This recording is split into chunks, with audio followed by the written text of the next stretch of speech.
যখন শাবান মাস এসে যেত, রাসূল কারীম সাল্লাল্লাহু আলাইহি ওয়াসাল্লাম এত বেশি পরিমাণ রোজা রাখতেন। একদিন আয়েশা সিদ্দিকা রাদিয়াল্লাহু তাআলা আনহা প্রশ্ন করতেছেন, জিজ্ঞাসা করতেছেন, বলে যে ইয়া রাসূলুল্লাহ, ইয়া হাবিবাল্লাহ, আপনি শাবান মাস আসলে এত পরিমাণ রোজা রাখেন যে বাকি যে আর কয়েকটা মাস রয়েছে ওই মাসগুলোই তো আপনি এত রোজা রাখেন না, কারণটা কি? রাসূলকে আয়েশা সিদ্দিকা রাদিয়াল্লাহু তাআলা আনহা প্রশ্ন করতেছেন, হাবিব, আপনি শাবান মাস আসলে এত ইবাদত করেন, এত রোজা রাখেন, কারণটা কি? হাবিব বললেন, ও আয়েশা, তুমি শোনো, তাহিয়াউনা কামা তামুতুন ওয়া তামুতুনা কামা তাহিয়াউন। হে আয়েশা, মানুষের যে অবস্থায় মৃত্যু হবে, কিয়ামতের কঠিন মুসিবতের দিনে আল্লাহ রব্বুল আলামিন তাকে সেই অবস্থায় উঠাবেন। কি অবস্থায় উঠাবেন? রাসূল বললেন, হে আয়েশা, মানুষের যে অবস্থায় মৃত্যু হবে কিয়ামতের মাঠে তাকে সেই অবস্থায় উঠানো হবে। যদি কেউ বিড়ি খাইতে খাইতে মরে, সে দরবেশ অবস্থায় আল্লাহ তাআলার দরবারে উঠবে নাকি? কোন আমার কথা বুঝতেছেন? কেউ যদি গাজার কলকে টানতে টানতে যদি মৃত্যু হয়, কি হয়? গাজার কলকে টানতে টানতে যদি মৃত্যু হয়, তাহলে তার মৃত্যু কি দরবেশের মতো হবে নাকি বলেন তো? ওই যে কিছু কিছু পীর আছে, আমার মরণ কালে ঢোল বাঁশি বাজাইও আমার ভাইও, আমার মরণ কালে ঢোল বাঁশি বাজাইও, যারা বলেন নাউজুবিল্লাহ। এইরকমের একদল আছে না নাই? এরকমের পীর আছে না নাই? মরণ কালে ঢোল বাঁশি বাজাইও আমার ভাইও, আমার মরণ কালে ঢোল বাঁশি বাজাইও। তারা এরকম কি করে? মরণের সময় ঢোল বাঁশি বাজায়। এরকমের এক শ্রেণীর পীর বাংলাদেশে আছে, ঠিক কিনা? তাদেরকে মাছ ভান্ডারি বলে। কি বলে বলেন? এই মাছ ভান্ডারিদের এরা হচ্ছে গান বাজনা করে এবং গান বাজনার মাধ্যমে আল্লাহ তাআলাকে ডাকে। এগুলো শয়তানি ছাড়া আর কিছুই না, ঠিক কিনা বলেন? রাসূল বললেন, তাহিয়াউনা কামা তামুতুন ওয়া তামুতুনা কামা তাহিয়াউন। আয়েশাকে বললেন, হয় আয়েশা, তুমি শোনো, মানুষের মৃত্যু যে অবস্থায় হবে, হাসরের ময়দানে আল্লাহ রব্বুল আলামিন তাকে সেই অবস্থায় উঠাবেন। যদি কোনো মানুষের উপর জুলুম করতে করতে মারা যায়, কি করতে করতে বলেন? জুলুম করতে করতে যদি মারা যায়, কিয়ামতের মাঠে আল্লাহ রব্বুল আলামিন তাকে জালিমদের কাতারে দাঁড় করায় দিবেন। কাদের কাতারে? জোরে বলেন। জালিমদের কাতারে দাঁড় করায় দিবেন। যদি কোনো মানুষকে হত্যা করতে করতে তওবা না করে এই অবস্থায় যদি তার মৃত্যু হয়ে যায়, হাসরের ময়দানে আল্লাহ রব্বুল আলামিন তাকে খুনি হিসেবে আল্লাহ রব্বুল আলামিন হাসরের ময়দানে উঠাবেন। কি অবস্থায় উঠাবেন বলেন? খুনি হিসেবে উঠাবেন। সুতরাং প্রিয় ভাইয়েরা আমার, মৃত্যু বড় সিক্রেট একটি বিষয়। সারাটা জীবন নেক আমল করছেন, মৃত্যু যদি হয়ে যায় খারাপ, কি অবস্থায় মৃত্যু হয়? যদি মৃত্যুটা যদি খারাপ অবস্থায় মৃত্যু হয়ে যায়, কপাল বড় খারাপ, কপাল বড় খারাপ। মৃত্যুটা হলো প্রথম ঘাঁটি, প্রথম মঞ্জিল, আখেরাতের প্রথম মঞ্জিল। কি বলেন? মৃত্যুটা হলো আখেরাতের প্রথম মঞ্জিল। এই জন্য আমি শুরুতে একটা আয়াতে কারিমা পাঠ করছি, ইয়া আইয়ুহাল্লাযীনা আমানুত্তাকুল্লাহ হাক্কা তুকাতিহি ওয়া লা তামুতুন্না ইল্লা ওয়া আনতুম মুসলিমুন। আল্লাহ রাব্বুল আলামিন বলছেন, হে ঈমানদার বান্দা বান্দীরা, তোমরা আমি আল্লাহ রাব্বুল আলামিনকে ভয় করার মতো ভয় করো, আর মুসলমান না হয়ে তোমরা মৃত্যুবরণ করো না। কি না হয়ে মৃত্যুবরণ করো না? মুসলমান না হয়ে মৃত্যুবরণ করো না। কারণ মুসলমান না হয়ে যদি আসসালামু আলাইকুম হাদিসের ভাষ্য অনুযায়ী এটা হলো বেহেশতের বাগান, এটা হলো জিকিরের মাজলিস। কিসের মাজলিস বলেন? জিকিরের মাজলিস। রাসূল করিম সাল্লাল্লাহু আলাইহি ওয়াসাল্লাম হাদিসের মধ্যে বলছেন, লা ইয়াকুদু কওমান ইয়াযকুরুনাল্লাহা আযজা ওয়া জাল্লা। রাসূল করিম সাল্লাল্লাহু আলাইহি ওয়াসাল্লাম বলেন, যে মজলিসের মধ্যে আল্লাহ রাব্বুল আলামিনের নামের জিকির করা হয়, যেখানে কোনো আল্লাহর বান্দা বান্দীরা একত্রিত হয়ে আল্লাহ রাব্বুল আলামিনের নামে জিকির করে, ইল্লা খাফাতুহুমুল মালাইকা, ওই মজলিসটাকে আল্লাহ রব্বুল আলামিনের রহমতের ফেরেশতারা ওই মজলিসটাকে ঘিরে রাখে। জোরে বলেন সুবহানাল্লাহ। ওয়া গশিয়াতুহুমুর রাহমা, আল্লাহ রব্বুল আলামিন ওই মজলিসটাকে রহমতের চাদর দিয়ে ঢেকে দেন। জোরে বলেন সুবহানাল্লাহ। ওয়া নাযালাত আলাইকুমুস সাকিনা, আল্লাহ রব্বুল আলামিন ওই মজলিসের উপর শান্তি বর্ষণ করতে থাকেন, সাকিনা নাজিল করতে থাকেন। সাকিনা বলা হয় এক ধরনের প্রশান্তি, দুনিয়ার কোনো প্রশান্তির সাথে সেই প্রশান্তির কোনো তুলনা হয় না। ওয়া যাকারাহুমুল্লাহু ফী মান ইনদাহু, এরপরে রাসূল করিম সাল্লাল্লাহু আলাইহি ওয়াসাল্লাম বলেছেন, আরশে আজিমে আল্লাহ রব্বুল আলামিনের কিছু স্পেশাল ফেরেশতা রয়েছে, যে স্পেশাল ফেরেশতাদের সাথে আল্লাহ রব্বুল আলামিন ওই মজলিসে যারা অবস্থান করে, ওই মজলিসের মধ্যে যারা থাকে, ওই মজলিসের অবস্থানকারী প্রত্যেকটা মুমিন বান্দা বান্দীদের নাম ধরে ধরে আল্লাহ রব্বুল আলামিন ফেরেশতাদের সাথে আলোচনা করতে থাকেন। সুবহানাল্লাহ। আল্লাহ রব্বুল আলামিন এই মজলিসের মধ্যে যারা অবস্থান করে, যারা আল্লাহ রব্বুল আলামিনের নামে জিকির করে, আল্লাহ রব্বুল আলামিনকে স্মরণ করে, কুরআনুল কারীমের মধ্যে আল্লাহ রব্বুল আলামিন বলেন, ফাজকুরুনি আযকুরুকুম, ও বান্দা তুমি আমাকে স্মরণ করো, আমি আল্লাহ রব্বুল আলামিন তোমাকে স্মরণ করব। সুবহানাল্লাহ। অর্থাৎ বান্দা বান্দী যদি দুনিয়াতে আল্লাহ রব্বুল আলামিনের নাম স্মরণ করে, আল্লাহ রব্বুল আলামিন আরশে আজিমে ওই বান্দা বান্দীদের নামের স্মরণ ফেরেশতাদের সাথে করতে থাকে। যখন ওই মাজলিসটা শেষ হয়ে যায়, মাজলিসটা শেষ হওয়া অবধি আল্লাহ রব্বুল আলামিনের ফেরেশতারা ওই মাজলিসটাকে ঘিরে রাখে। জোরে বলেন সুবহানাল্লাহ। যখন মজলিসটা শেষ হয়ে যায়, যেমন আজকে বড়ইচারা হাফেজিয়া মাদ্রাসা এতিমখানার এই 50তম বার্ষিক ওয়াজ মাহফিল যখন শেষ হয়ে যাবে, আল্লাহ রব্বুল আলামিনের রহমতের ফেরেশতারাও চলে যাবে আল্লাহ রব্বুল আলামিনের কাছে। আল্লাহ রব্বুল আলামিন সব জানেন, সব দেখতেছেন, ঠিক কিনা বলেন? দেখার পরেও আল্লাহ রব্বুল আলামিন ফেরেশতাদেরকে জিজ্ঞাসা করেন, ও আমার ফেরেশতারা তোমরা কোথায় গিয়েছিলে? ফেরেশতারা বলে, ইয়া রব্বুল আলামিন, মাগুরা জেলার মধ্যে বড়ইছড়া গ্রাম, ওই গ্রামের মধ্যে তাফসিরুল কুরআন মাহফিল হইতেছিল, যেখানে আপনার নামের গুণকীর্তন হচ্ছিল, জাহান্নামের কথা আলোচনা হচ্ছিল, জান্নাতের কথা আলোচনা হচ্ছিল। আপনার বান্দাদের সামনে যখন উলামায়ে কেরামগণ জাহান্নামের কথা আলোচনা করতেছিল, আপনার বান্দা বান্দীরা তাদের চক্ষু দিয়ে অশ্রু বিসর্জন করতেছিল, জাহান্নামের ভয়ে কাঁদতেছিল। আল্লাহ রব্বুল আলামিন ফেরেশতাদেরকে জিজ্ঞাসা করবেন, ও আমার ফেরেশতারা তোমরা শোনো, আমার বান্দা বান্দীরা কি জীবনে জান্নাত জাহান্নাম দেখছে নাকি? ফেরেশতারা বলবে, ইয়া রব্বুল আলামিন, আপনার বান্দা বান্দীরা জাহান্নাম দেখে নাই, জান্নাত দেখে নাই। বলে যে তারপরে কেন কাঁদে, কি জন্য কাঁদে? আল্লাহ রব্বুল আলামিনের ফেরেশতারা বলেন, ও আল্লাহ, আপনার উলামায়ে কেরামগণ জাহান্নামের কথা আলোচনা করছে কুরআন হাদিস থেকে, আপনার বান্দা বান্দীরা উলামায়ে কেরামের মুখ থেকে শুনেই তারা জাহান্নামের ভয়ে কাঁদতেছিল। সুবহানাল্লাহ।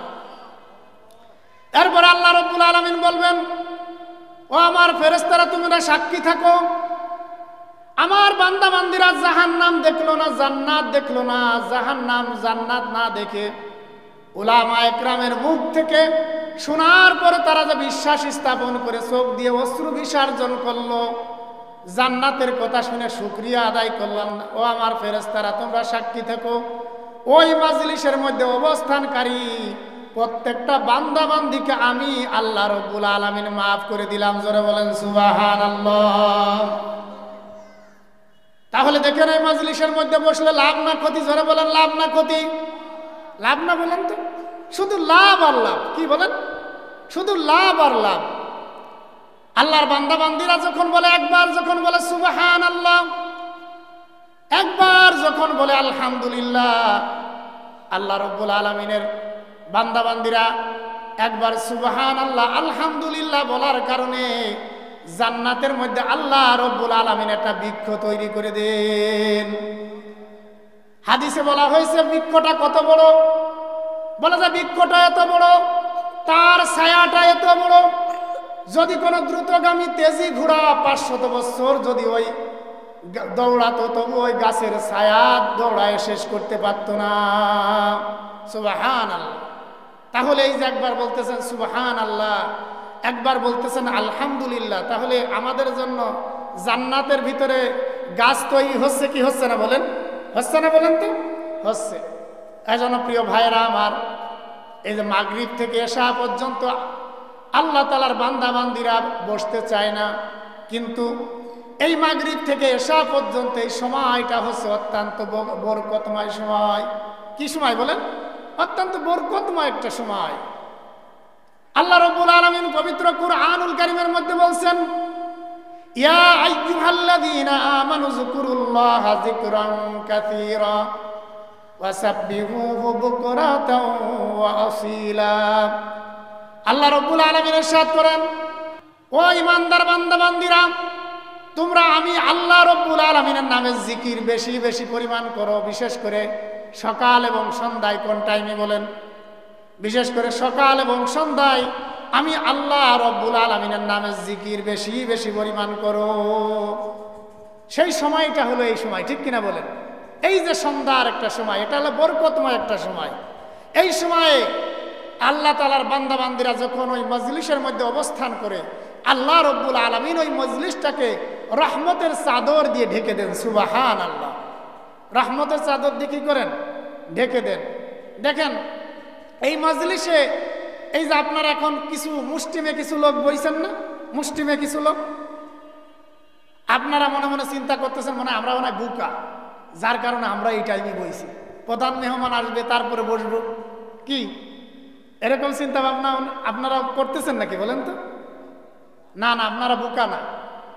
এই যে আপনাদের সমাজের ভিতরে আপনাদের ক্ষমতা প্রভাব প্রতিপত্তি কম থাকতে পারে, কিন্তু আল্লাহ রাব্বুল আলামিনের চোখে এই মুহূর্তে আপনারা সবচেয়ে দামি মানুষ। বলেন সুবহানাল্লাহ। যে মুহূর্তে আল্লাহ তাআলার বান্দা বান্দিরা গীবত, শিকায়েত, পরনিন্দা, দোকানপাটে বসে বিভিন্ন ধরনের রসাত্মক গল্প গুজবের মধ্যে লিপ্ত রয়েছে, ঠিক সেই মুহূর্তে ওই সমস্ত মানুষের ভিতর থেকে যাচাই করে বাছাই করে আল্লাহ রাব্বুল আলামিন আপনাকে আমাকে এই রহমতের বরকতপূর্ণ এই মজলিসের এসে আল্লাহ রাব্বুল আলামিন আমাদের বসার তৌফিক দান করছেন। সুবহানাল্লাহ। প্রিয় ভাইরা আমার, এই জন্য লাইন শাকারতুম লা আযীদান্নাকুম ওয়া লাইন কাফারতুম ইন্না আযাবি লাশাদীদ। আল্লাহ রাব্বুল আলামিনের বান্দা বান্দিরা যখন নিয়ামতের শুকর আদায় করে, আল্লাহ রাব্বুল আলামিন ওই বান্দা বান্দির উপর নিয়ামত আরো বৃদ্ধি করে দেন। কি করে দেন বলেন? আরো বৃদ্ধি করে দেন।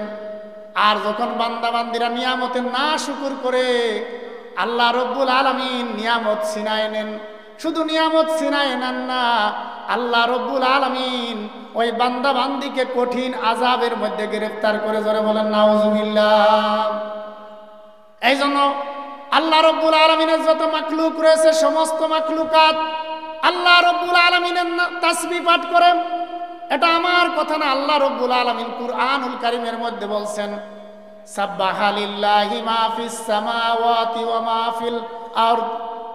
আল্লাহ রাব্বুল আলামিন ইরশাদ করেন, আসমান এবং জমিনের মধ্যে যত মাখলুক রয়েছে, সমস্ত মাখলুকাত আল্লাহ রাব্বুল আলামিনের নামে জিকির করে, আল্লাহ রাব্বুল আলামিনের নামে তাসবিহ পাঠ করে। জোরে বলেন সুবহানাল্লাহ। আল্লাহ রাব্বুল আলামিনের নামের কি করে? তাসবিহ পাঠ করে। ভাই, দাউদ আলাইহিস সালাতু ওয়াস সালামের নাম শুনছেন? শুনছেন? কে কে শুনছেন? এটা আল্লাহু আকবার বলে হাত উঁচু করেন তো। আল্লাহু আকবার। তিনি কে ছিলেন বলেন তো? নবী ছিলেন না? কি ছিলেন বলেন? নবী ছিলেন। দাউদ আলাইহিস সালাতু ওয়াস সালাম নদীর কূলে বসে আল্লাহ রাব্বুল আলামিনের ধ্যানে মগ্ন আছেন। একদিন নয়, 2 দিন নয়, 1 বছর পর্যন্ত উনি ধ্যানে মগ্ন আছেন। কত বছর বলেন? 1 বছর পর্যন্ত ধ্যানে মগ্ন আছেন। দাউদ আলাইহিস সালাতু ওয়াস সালাম মুনাজাতের ভিতর বলতেছে, ইয়া রব্বুল আলামিন, 1টা বছর হয়ে গেল আপনার হামদ এবং সানা পাঠ করতেছি। ইয়া রব্বুল আলামিন, আপনার গুণকীর্তন করতে করতে আমার মেরুদণ্ড বাঁকা হয়ে গেছে। আমি চোখে ঝাপসা দেখতেছি। কি দেখতেছি বলেন? আমি চোখে ঝাপসা দেখতেছি। ইয়া রব্বুল আলামিন, আমার এই আমলের বিনিময়ে আপনি আমাকে কি দেবেন? আপনি কি আমার প্রতি খুশি নাকি? এরকমের মুনাজাতের ভিতর বলতেছেন, ইয়া রব্বুল আলামিন, আমি যে 1 বছর পর্যন্ত আপনার ইবাদত করলাম, আপনার গুণকীর্তন করলাম, এতে আমি কি পাবো? এতে কি আপনি আমার প্রতি খুশি? মুনাজাতের ভিতর বলতেছেন। হঠাৎ করে পানির ভিতর থেকে একটা ব্যাঙ উঠে আইছে। কি উঠে আইছে বলেন? একটা ব্যাঙ উঠে আসছে। আল্লাহ রব্বুল আলামিন তো সরাসরি কিছু বলবেন না, ঠিক কিনা বলেন? ওই ব্যাঙ উঠে আসছে, এসে বলতেছে, হে আল্লাহর নবী দাউদ, আপনি কত বছর আল্লাহ তাআলার ইবাদত করছেন? বলে যে 1 বছর। কয় বছর? এখন ব্যাঙ কয়, হে আল্লাহর নবী দাউদ, আপনি মাত্র 1 বছর আল্লাহ রব্বুল আলামিনের ইবাদত করেছেন, তাতেই আপনি আল্লাহ রব্বুল আলামিনের দরবারে প্রতিদান কামনা করতেছেন। আপনি কি জানেন আমি আল্লাহ রব্বুল আলামিনের কত বছর পর্যন্ত আল্লাহ রব্বুল আলামিনের গুণকীর্তন করি, আল্লাহ রব্বুল আলামিনের তাসবিহ পাঠ করি? আপনি কি জানেন? দাউদ আলাইহিস সালাতু ওয়াস সালাম বলেন, হে ব্যাঙ, তুমি কতদিন পর্যন্ত আল্লাহ রব্বুল আলামিনের তাসবিহ পাঠ করো আমাকে বলো। ওই ব্যাঙ বলতেছে, শোনো, আমি 1 দিন নয়, 2 দিন নয়, 30 বছর পর্যন্ত আল্লাহ রব্বুল আলামিনের নামের তাসবিহ পাঠ করি। জোরে বলেন সুবহানাল্লাহ। আমি 30 বছর পর্যন্ত আল্লাহ রব্বুল আলামিনের নামের তাসবিহ পাঠ করি, তারপরেও আমি এখনো আল্লাহ রব্বুল আলামিনের জাহান্নামের ভয়ে, আযাবের ভয়ে কেঁপে কেঁপে উঠি। আমার চক্ষু দিয়ে অশ্রু ঝরায়। আমি এখনো আল্লাহ রব্বুল আলামিনের জাহান্নামের ভয়ে কাঁদি। ও আল্লাহর নবী দাউদ, আপনি মাত্র 1 বছর ইবাদত করেছেন, এই ইবাদতের বিনিময়ে আপনি আল্লাহ রব্বুল আলামিনের কাছে প্রতিদান চান। আপনার কি লজ্জা করে না? দাউদ আলাইহিস সালাতু ওয়াস সালাম মাথা নিচে হয়ে গেল। তিনি মনে মনে চিন্তা করলেন, ইস, আমি এই সামান্য ইবাদত করে আমি আল্লাহ রব্বুল আলামিনের দরবারে কত বড় মনে, কত বড় আশা করতেছি, অথচ ইয়া রব্বুল আলামিন, আপনার নিছক সৃষ্টি এই ব্যাঙ যে 30 বছর পর্যন্ত আপনার নামের গুণকীর্তন করতেছে, তার তুলনায় আমি তো কিছুই করতে পারি নাই। কি করতে পারি নাই? কিছুই করতে পারি নাই। সুতরাং প্রিয় ভাইয়েরা আমার, তাহলে আল্লাহ রব্বুল আলামিনের যত মাখলুকাত রয়েছে, সমস্ত মাখলুকাত আল্লাহ রব্বুল আলামিনের তাসবিহ পাঠ করেন কি করেন না বলেন? করেন কি করেন না? কিন্তু আমরা কপাল পোড়া মানুষ, আমরা আল্লাহ রব্বুল আলামিনের গুণকীর্তন করি না, ঠিক কিনা? করি না কি বলেন তো? করি না। বলে যে কুকুর, শুকর, গাভী, গাধা সমস্ত কিছু আল্লাহ রব্বুল আলামিনের তাসবিহ পাঠ করে। কি করে বলেন? তাসবিহ পাঠ করে। কিন্তু আমি আপনি করি না, কারণ মানুষ বড় নেমক হারাম। কি বলেন? মানুষ আল্লাহ রব্বুল আলামিনের নিয়ামত পাওয়ার পরেও মানুষ আল্লাহ রব্বুল আলামিনের নিয়ামতের শুকর আদায় করে না, ঠিক কিনা বলেন? যে কথা বলছিলাম প্রিয় ভাইরা, মানুষ নিয়ামতের কি করে না? শুকরিয়া আদায় করে না। এই জন্য দেখেন যে আল্লাহ রব্বুল আলামিনের একটা নিছক সৃষ্টি, সেটা হলো গাভী। কি বলেন? গাভী। সেও নিয়ামতের শুকর আদায় করে, আলহামদুলিল্লাহিল্লাযী খলাকতানি বাকারা ওয়া খলাকতানি হিমারা। গাভী এই বলে শুকরিয়া আদায় করে, ইয়া রব্বুল আলামিন, আপনার দরবারে হাজার হাজার শুকরিয়া, আপনি আমাকে গাভী বানাইছেন, আমার গোস্ত, আমার দুগ্ধ আপনার মুমিন বান্দাদের জন্য আপনি হালাল করেছেন। কি করেছেন? হালাল করেছেন। আপনি আমাকে গাধা বানান না। যদি গাধা বানাইতেন, গাধার গোস্ত হারাম। কি বলেন? গাধার গোস্ত হারাম না হালাল? হারাম না? হারাম। আপনি আমাকে গাভী বানাইছেন, কিন্তু আপনি আমাকে কি বানান নাই? গাধা বানান নাই। আবার গাধাও বলে, আলহামদুলিল্লাহিল্লাযী খলাকতানি হিমারাও ওয়া খলাকতানি কালবাও।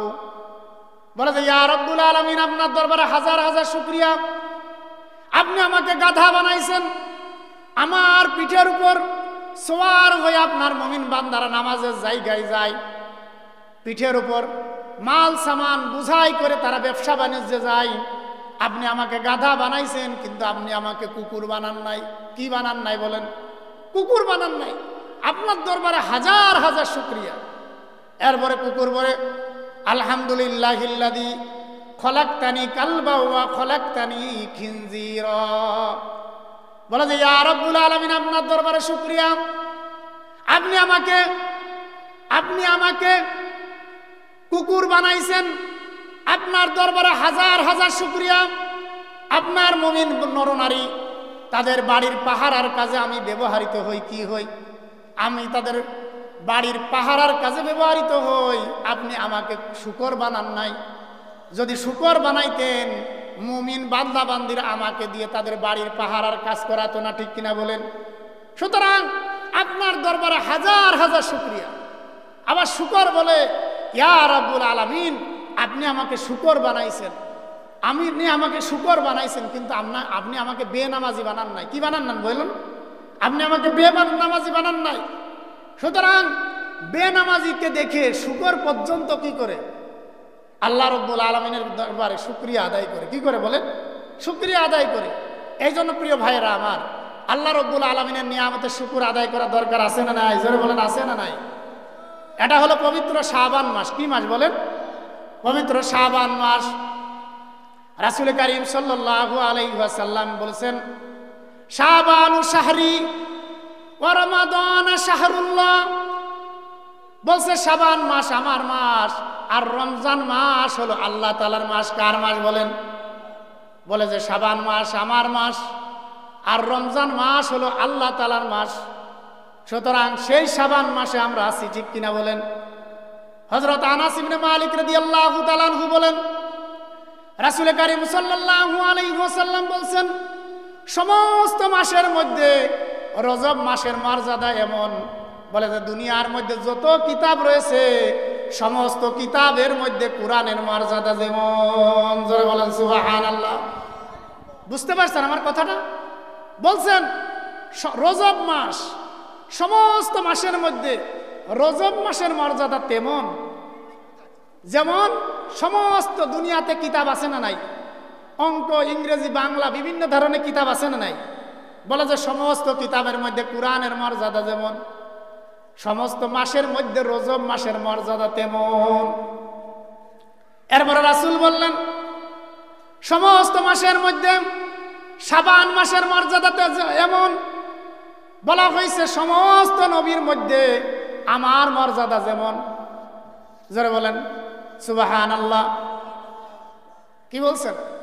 বলে যে শাবান মাস, সমস্ত মাসের মধ্যে শাবান মাসের মর্যাদা এমন যে সমস্ত নবী, যত নবী আসছেন, 2 লক্ষ কাছাকাছি যে পয়গম্বর আসছেন, এই পয়গম্বরদের ভিতরে আমার মর্যাদা যেমন, সমস্ত মাসের মধ্যে শাবান মাসের মর্যাদা তেমন। জোরে বলেন সুবহানাল্লাহ। এরপরে বললেন সমস্ত মাসের মধ্যে রমজান মাসের মর্যাদা এমন, বলা হয়েছে সমস্ত মাখলুকাতের মধ্যে আল্লাহ রাব্বুল আলামিনের মর্যাদা যেমন। সুবহানাল্লাহ। এই জন্য শ্রেণী ভেদ অনুযায়ী মাসের মধ্যে মর্যাদার বেশ কম আছে না নাই? জোরে বলেন আছে না নাই? বলে যে রজব মাসের মর্যাদা এমন, সমস্ত মাসের মধ্যে রজব মাসের মর্যাদা এমন, আল্লাহর জমিনে যত কিতাব রয়েছে সমস্ত কিতাবের মধ্যে কোরআনের মর্যাদা যেমন, আর সমস্ত মাসের মধ্যে শাবান মাসের মর্যাদা এমন যে বলা হয়েছে সমস্ত নবীদের মধ্যে মুহাম্মাদুর রাসূলুল্লাহ সাল্লাল্লাহু আলাইহি ওয়াসাল্লামের মর্যাদা যেমন। সুবহানাল্লাহ। আর সমস্ত মাসের মধ্যে রমজান মাসের মর্যাদা এমন যে আল্লাহ রাব্বুল আলামিনের দুনিয়ার মধ্যে যত মাখলুকাত রয়েছে সমস্ত মাখলুকাতের মধ্যে আল্লাহ রাব্বুল আলামিনের মর্যাদা যেমন। এই জন্য রাসূল যখন রজব মাস এসে যেতেন তখন দোয়া পড়তেন। আমরা সকলেই দোয়াটা পড়ি, আল্লাহুম্মা বারিক লানা ফি রজব ওয়া শাবান ওয়া বাল্লিগনা রমাদান। রাসূল কারীম সাল্লাল্লাহু আলাইহি ওয়াসাল্লাম যখন রজব মাস এসে যেতেন তখন তিনি সব সময় এই দোয়া করতেন, ইয়া রব্বুল আলামিন, আপনি আমাকে রজব মাস এবং শাবান মাসের বরকত আপনি আমাকে দান করেন এবং রমজান মাস পর্যন্ত আপনি আমার হায়াতকে বাড়ায়া দেন। জোরে বলেন সুবহানাল্লাহ। ইন্নামা সুমিয়া শাবান লিআন্নাহু ইয়ানসাইবু লিরমাদান ফিহি খায়রুন কাসীর ওয়া ইন্নামা সুমিয়া লিরমাদান ইয়ারমিদুজ যুনুব। জোরে বলেন সুবহানাল্লাহ। বলা যায় শাবান মাসকে এই কারণে শাবান মাস নামে নামকরণ করা হয়েছে। আল্লাহ রব্বুল আলামিন এই মাসের মধ্যে সবচেয়ে বেশি কল্যাণ আল্লাহ রব্বুল আলামিন দান করছেন। যখন শাবান মাস এসে যেত রাসূল কারীম সাল্লাল্লাহু আলাইহি ওয়াসাল্লাম এত বেশি পরিমাণ রোজা রাখতেন। একদিন আয়েশা সিদ্দিকা রাদিয়াল্লাহু তাআলা আনহা প্রশ্ন করতেছেন, জিজ্ঞাসা করতেছেন, বলে যে ইয়া রাসূলুল্লাহ, ইয়া হাবিবাল্লাহ, আপনি শাবান মাস আসলে এত পরিমাণ রোজা রাখেন যে বাকি যে আর কয়েকটা মাস রয়েছে ওই মাসগুলোই তো আপনি এত রোজা রাখেন না, কারণটা কি? রাসূলকে আয়েশা সিদ্দিকা রাদিয়াল্লাহু তাআলা আনহা প্রশ্ন করতেছেন, হাবিব, আপনি শাবান মাস আসলে এত ইবাদত করেন, এত রোজা রাখেন, কারণটা কি? হাবিব বললেন, ও আয়েশা, তুমি শোনো, তাহিয়াউনা কামা তামুতুন ওয়া তামুতুনা কামা তাহিয়াউন। হে আয়েশা, মানুষের যে অবস্থায় মৃত্যু হবে কিয়ামতের কঠিন মুসিবতের দিনে আল্লাহ রব্বুল আলামিন তাকে সেই অবস্থায় উঠাবেন। কি অবস্থায় উঠাবেন? রাসূল বললেন, হে আয়েশা, মানুষের যে অবস্থায় মৃত্যু হবে কিয়ামতের মাঠে তাকে সেই অবস্থায় উঠানো হবে। যদি কেউ বিড়ি খাইতে খাইতে মরে, সে দরবেশ অবস্থায় আল্লাহ তাআলার দরবারে উঠবে নাকি? কোন আমার কথা বুঝতেছেন? কেউ যদি গাজার কলকে টানতে টানতে যদি মৃত্যু হয়, কি হয়? গাজার কলকে টানতে টানতে যদি মৃত্যু হয়, তাহলে তার মৃত্যু কি দরবেশের মতো হবে নাকি বলেন তো? ওই যে কিছু কিছু পীর আছে, আমার মরণ কালে ঢোল বাঁশি বাজাইও আমার ভাইও, আমার মরণ কালে ঢোল বাঁশি বাজাইও। যারা বলেন নাউজুবিল্লাহ। এইরকমের একদল আছে না নাই? এরকমের পীর আছে না নাই? মরণ কালে ঢোল বাঁশি বাজাইও আমার ভাইও, আমার মরণ কালে ঢোল বাঁশি বাজাইও। তারা এরকম কি করে? মরণের সময় ঢোল বাঁশি বাজায়। এরকমের এক শ্রেণীর পীর বাংলাদেশে আছে, ঠিক কিনা? তাদেরকে মাছ ভান্ডারি বলে। কি বলে বলেন? এই মাছ ভান্ডারীদের এরা হচ্ছে গান বাজনা করে এবং গান বাজনার মাধ্যমে আল্লাহ তাআলাকে ডাকে। এগুলো শয়তানি ছাড়া আর কিছুই না, ঠিক কিনা বলেন? রাসূল বললেন, তাহিয়াউনা কামা তামুতুন ওয়া তামুতুনা কামা তাহিয়াউন। আয়েশাকে বললেন, হো আয়েশা, তুমি শোনো, মানুষের মৃত্যু যে অবস্থায় হবে হাসরের ময়দানে আল্লাহ রব্বুল আলামিন তাকে সেই অবস্থায় উঠাবেন। যদি কোনো মানুষের উপর জুলুম করতে করতে মারা যায়, কি করতে করতে বলেন? জুলুম করতে করতে যদি মারা যায়, কিয়ামতের মাঠে আল্লাহ রব্বুল আলামিন তাকে জালিমদের কাতারে দাঁড় করায় দিবেন। কাদের কাতারে? জোরে বলেন। জালিমদের কাতারে দাঁড় করায় দিবেন। যদি কোনো মানুষকে হত্যা করতে করতে তওবা না করে এই অবস্থায় যদি তার মৃত্যু হয়ে যায়, হাসরের ময়দানে আল্লাহ রব্বুল আলামিন তাকে খুনি হিসেবে আল্লাহ রব্বুল আলামিন হাসরের ময়দানে উঠাবেন। কি অবস্থায় উঠাবেন বলেন? খুনি হিসেবে উঠাবেন। সুতরাং প্রিয় ভাইয়েরা আমার, মৃত্যু বড় সিক্রেট একটি বিষয়। সারাটা জীবন নেক আমল করছেন, মৃত্যু যদি হয়ে যায় খারাপ, কি অবস্থায় মৃত্যু হয়? যদি মৃত্যুটা যদি খারাপ অবস্থায় মৃত্যু হয়ে যায়, কপাল বড় খারাপ, কপাল বড় খারাপ। মৃত্যুটা হলো প্রথম ঘাঁটি, প্রথম মঞ্জিল, আখেরাতের প্রথম মঞ্জিল। কি বলেন? মৃত্যুটা হলো আখেরাতের প্রথম মঞ্জিল। এই জন্য আমি শুরুতে একটা আয়াতে কারিমা পাঠ করছি, ইয়া আইয়ুহাল্লাযীনা আমানুত্তাকুল্লাহ হাক্কা তুকাতিহি ওয়া লা তামুতুন্না ইল্লা ওয়া আনতুম মুসলিমুন। আল্লাহ রাব্বুল আলামিন বলছেন, হে ঈমানদার বান্দা বান্দীরা, তোমরা আমি আল্লাহ রাব্বুল আলামিনকে ভয় করার মতো ভয় করো আর মুসলমান না হয়ে তোমরা মৃত্যুবরণ করো না। কি না হয়ে মৃত্যুবরণ করো না? মুসলমান না হয়ে মৃত্যুবরণ করো না। কারণ মুসলমান না হয়ে যদি, প্রিয় ভাইয়েরা আমার, সবার মৃত্যু কি ভালো হবে নাকি বলেন? সবার মৃত্যু ভালো হবে নাকি বলেন? দুনিয়াতে মানুষের আমল অনুযায়ী তার মৃত্যু হবে। কি অনুযায়ী বলেন? আমল অনুযায়ী তার মৃত্যু হবে। যার আমল ভালো হবে তার মৃত্যু ভালো হবে। কি হবে বলেন?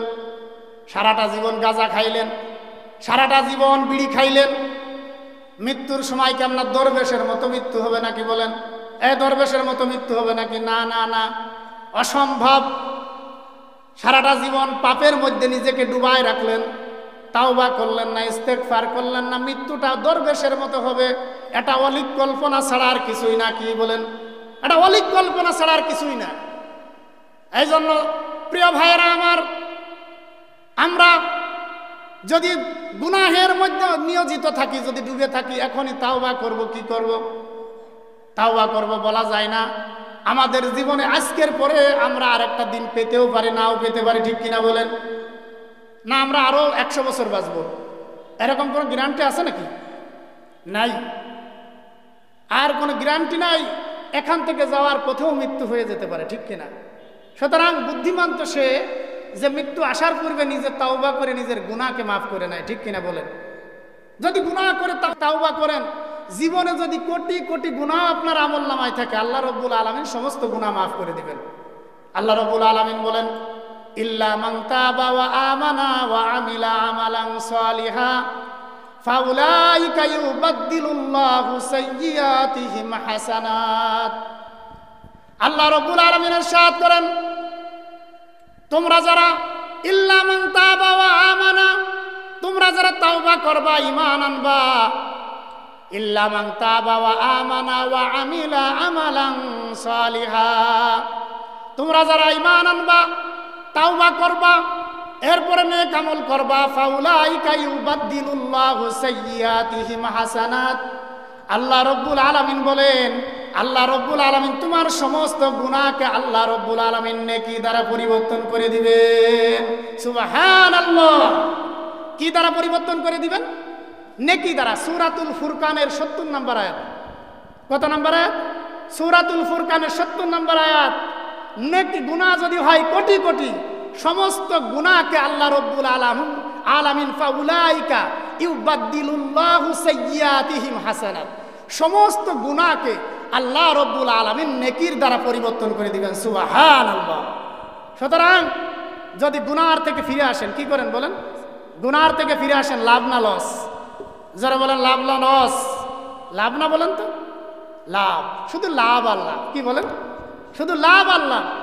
এই জন্য জীবনে যত গুনাহ করছেন, যত অন্যায় করছেন, যত পাপ করছেন, একবার আপনি আল্লাহর দিকে ফিরে আসেন, আল্লাহ রাব্বুল আলামিন আপনাকে ভালোবেসে, আপন করে, মহব্বত করে আপনাকে রহমতের চাদর দিয়ে আপনাকে ঢেকে দিবেন। বলেন সুবহানাল্লাহ। কি করে দিবেন? রহমতের চাদর দিয়ে আপনাকে ঢেকে দিবেন। প্রিয় ভাইয়েরা আমার, এই জন্য ফিরে আসতে হবে কার দিকে? জোরে বলেন কার দিকে?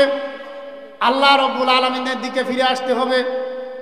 এই জন্য যদি মুসলমান অবস্থায় যদি আমাদের মৃত্যু হয়, আমরা বড় সৌভাগ্যবান। ঠিক কিনা বলেন? সৌভাগ্যবান। ইকতানিবু খামসান ক্বাবলা খামসিন, রাসূল বলছেন, তুমি 5 জিনিসের পূর্বে 5 জিনিসকে গনিমত মনে করো। কি মনে করো? তুমি 5 জিনিসের পূর্বে 5 জিনিসকে গনিমত মনে করো। ওয়া শাবাবাকা ক্বাবলা হারামিকা, তুমি বার্ধক্য আসার পরে তোমার যৌবনকে গনিমত মনে করো। কি মনে করো? কারণ বার্ধক্য এসে গেলে তুমি গুনার কাজ করতে পারবে না, তুমি নেকের কাজ করার ক্ষমতা তোমার থাকবে না। সুতরাং তুমি বার্ধক্য আসার পূর্বে তুমি তোমার যৌবনকে গুরুত্ব দিবে। কিকে গুরুত্ব দিবে? ওয়াসিহাতিকা ক্বাবলা সুকুমিকা, তুমি অসুস্থ হওয়ার পূর্বে তুমি তোমার সুস্থতাকে গুরুত্ব দিবে। কিকে গুরুত্ব দিবে? তুমি অসুস্থ হওয়ার পূর্বে তুমি তোমার সুস্থতাকে গুরুত্ব দিবে। ওয়া গিনাকা ক্বাবলা ফাকরিকা, আর তুমি দারিদ্র হওয়ার পূর্বে তুমি তোমার সম্পদকে গুরুত্ব দিবে। যারা বলেন সুবহানাল্লাহ। কারণ এখন আপনি লক্ষ লক্ষ কোটি কোটি টাকার মালিক, আপনি যে কোনো মুহূর্তে আপনি দরিদ্র হয়ে যেতে পারেন, যে কোনো মুহূর্তে আপনি ফকির হয়ে যেতে পারেন। এই 2-3 দিন পূর্বের ঘটনা, আমার বাড়ির কাছে একটা বাড়িতে বিদ্যুতের আগুন ধরে পুরো বাড়িটা একেবারে ভস্ম হয়ে গেছে, কিছুই নাই। এতদিন কষ্ট করে যত সম্পদ কামাই করেছিল, সমস্ত সম্পদ আগুনে পুড়ে ছারকার হয়ে গেছে। সুতরাং তুমি ওয়াগিনা কাবলা ফাকরিকা, তুমি দারিদ্রতা আসার পূর্বে তুমি তোমার সম্পদকে গুরুত্ব দিবে, তুমি তোমার সম্পদকে আল্লাহ তাআলার রাস্তায় দান করবে। ছেলে সন্তানদের জন্য রেখে যাবে না যে ছেলে সন্তানরা দান করবে এই আশায় না। ওয়া ফারাগাকা কাবলা শুগুলিকা, দ্বিতীয় নাম্বার, তুমি ব্যস্ততা আসার পূর্বে তোমার অবসরকে সময় দিবে।